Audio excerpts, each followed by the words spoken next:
সে গল্প তোমরা সম্পূর্ণ শুনবা আর গল্পটা এন্ড তক দেখবা, তারপরে মানে বুঝবা। তো তার আগে যারা যারা জাংলি এক্সপার্ট চ্যানেলে এখনো লাইক সাবস্ক্রাইব করোনি তারা লাইক আর সাবস্ক্রাইবটা করে দাও। তো আমরা গল্পটা শুরু করি। প্রায় আমাদের এই গ্রাম থেকে 100 টাকা লাগে একটা হাসপাতাল আছে, তো সেই হাসপাতালে যেতে তো প্রায় 2-3 কিলোমিটার রাস্তা, 100 টাকা লাগে। তো প্রায় 100 বছর আগেকার হাসপাতাল, সেই হাসপাতালটা বন্ধ হয়ে আছে কারণ সেখানে অনেক মরা মরেছে আর একদম জঙ্গলের মধ্যে বলে সেটা এখন বন্ধ হয়ে গেছে। আর সেই রাস্তা দিয়ে এখন কোনো লোক যায় না, আর যে যায় সে আর ফিরে আসতে পারে না।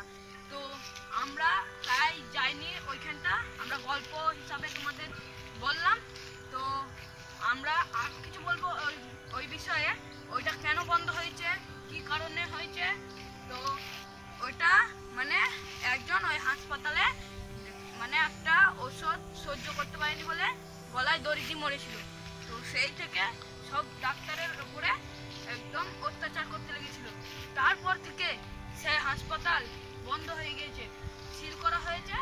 আর এখন সেই হাসপাতাল পুরো একদম জঙ্গলে ঘেরা। আর ওইখানটায় যে হাসপাতাল যে মেন রাস্তাটা আছে সেই রাস্তা দিয়ে কেউ যায় না। রাত্রেবেলা তো লোক যায় না, রাত্রেবেলা কেন দিনের বেলাতেও কেউ যায় না। আর আমরা তার পাশের একটা রাস্তা আছে সেখান দিয়ে যাই, কারণ ওইখান দিয়ে যাওয়া নিষেধ।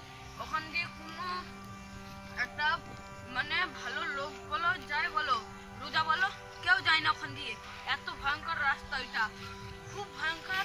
তো আজকে আমরা তোমাদের সেটা বললাম। তো আর জাংলি এক্সপার্টের যারা যারা লাইক সাবস্ক্রাইব করোনি তারা লাইক আর সাবস্ক্রাইবটা করে দাও।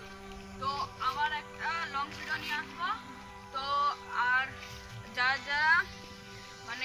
যারা এখন মানে লাইক সাবস্ক্রাইব করে রেখেছো তাদের অনেক অনেক ধন্যবাদ। তো জয় হিন্দ।